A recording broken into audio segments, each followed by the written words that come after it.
Hi friends, welcome back to another episode of Generation Tech. Today we have guest starring American Ben from Generation Films. The reason he's here is part 2 of this video, which is going to be about the political views of Star Wars characters, is going to be on Generation Films. We're going to be covering the original trilogy there. In this episode, we're going to be talking about the prequels.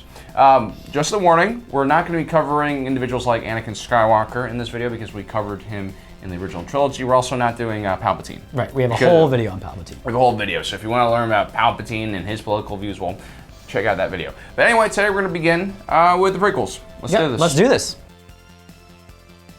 So we're going to start off with Chancellor Valorum. He's the kind of guy who would see Russia as a potential ally. Yes, along with China, Iran, North Korea, and Wakanda. He would also arrange an apology tour for every nation we've ever wronged. Right, he's well-meaning though, right? I mean, he would probably support funding of the arts in order to curb gang violence and end poverty. Because that would work. He's also the kind of guy who would agree to lift all economic sanctions against North Korea for a non-binding and unofficial agreement to denuclearize. Right, and he would probably, in good faith, offer to be the first country to demilitarize and to shift that military funding to foreign aid for other countries. I move for a vote of no confidence in Chancellor Valorum's leadership.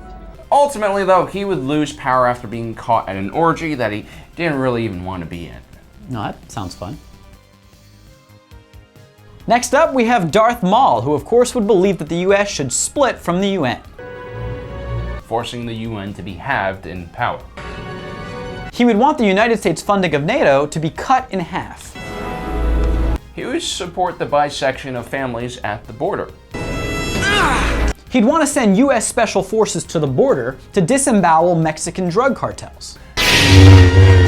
He would want to slice into the engorged belly of DC cronyism.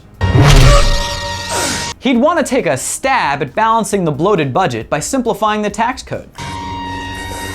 He wants to cut down federal spending for special needs programs in schools.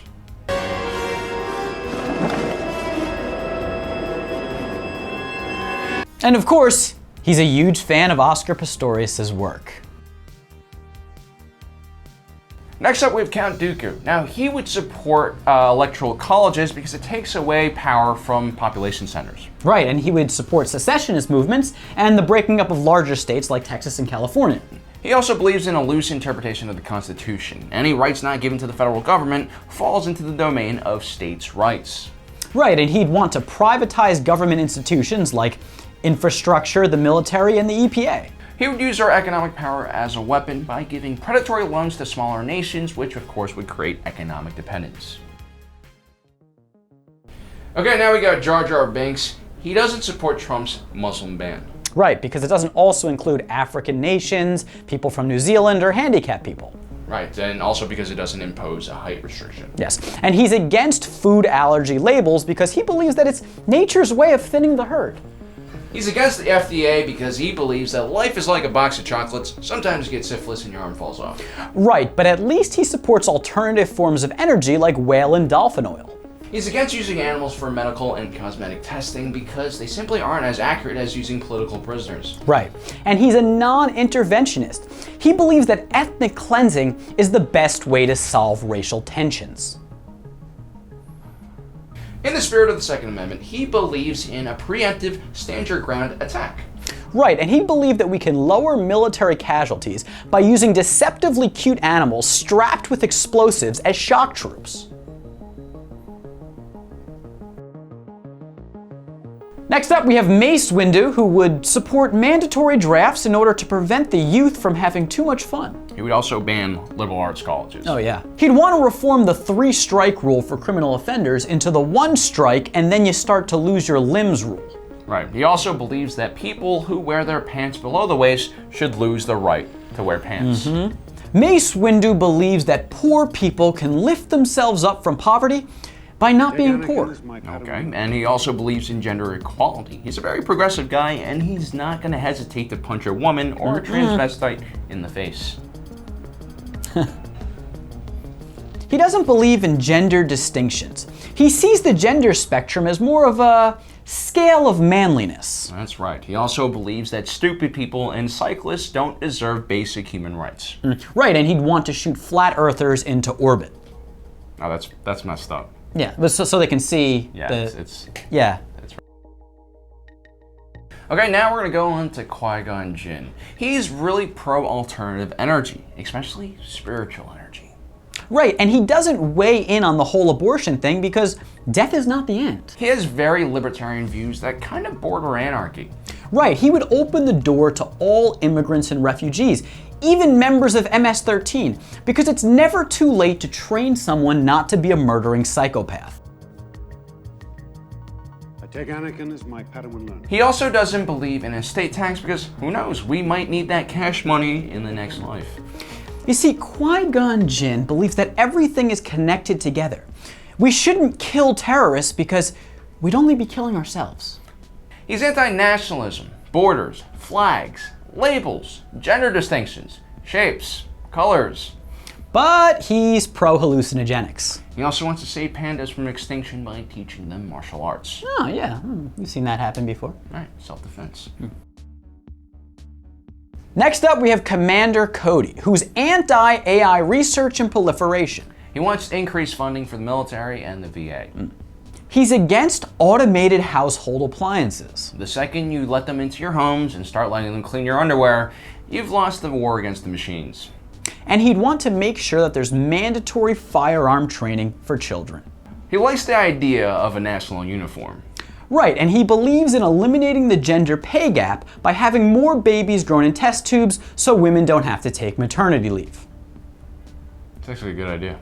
Yeah, it could work. That's it. It could work. Next up is General Grievous. He's a big supporter of unregulated bioengineering, transhumanism, and eugenics. Right, he's a true Hobbesian libertarian. He believes that only the strong deserve to survive and reproduce. He's against international watchdog groups, especially ones that focus on war crimes and human rights issues. Right, and he believes that the only way to wage war is through total war, and that the populace should be totally committed to victory. He believes that death duels are a perfect replacement for a fair trial. Right, and he believes that controlled and responsible genocide is a great way to create stability. He's freaked out by flesh-eating bacteria. Right, and he also supports cybernetic and chemical enhancements in sports. Next, we have Obi-Wan Kenobi, someone who's so political that you don't even know what his actual political beliefs are. He's a very rational individual. He's open to listening to each side of the story, especially if you're a really attractive woman. He's a true patriot who celebrates his country's founding ideals and holds allegiance to those principles over any other ruler or regime. He believes that the opioid epidemic can be solved by hypnotism and dismemberment.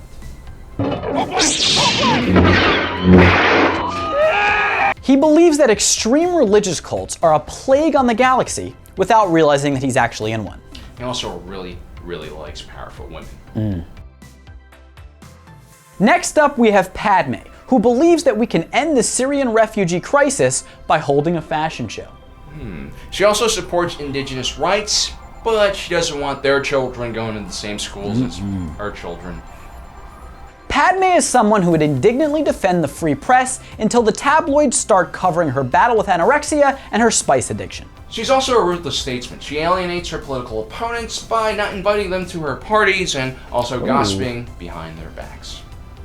She'd be one of those compassionate elites who virtue signals about how many Gungan friends she has. And she loves giving starving children in India makeovers. Aww. To save them. Yoda, cherished role model and public figure. Later felled by sexual misconduct allegations. Yoda also believes that the social security system completely underestimates how long an individual can actually live. It's like 900 or something, right? He would like the idea of special training for gifted youngsters. He wants dyslexia to be removed from the DSM as a disorder and then rebranded as an enhancement. Yoda would believe that the estate tax shouldn't apply to people who just fade away. He also wants prostitution to be covered by Medicare. Right, and he would want to bring back pederastic apprenticeships to replace higher education. This is what you do for a living. I just want to let you know that. All right, and I guess that's it. We made it through. Wow, that was a messed up video. But anyway, guys, if you want more of this, whatever this is, we cover the original trilogy, the political views. You know, we cover Luke, Lando, all the guys that we grew up and love. And yeah. Don't accept a drink from Yoda. Okay. Anyway, don't forget to subscribe, hit that notification button so you don't miss out on the rest of our awesome content. As usual, thanks for joining us today. If you're watching this, you are Generation Tech.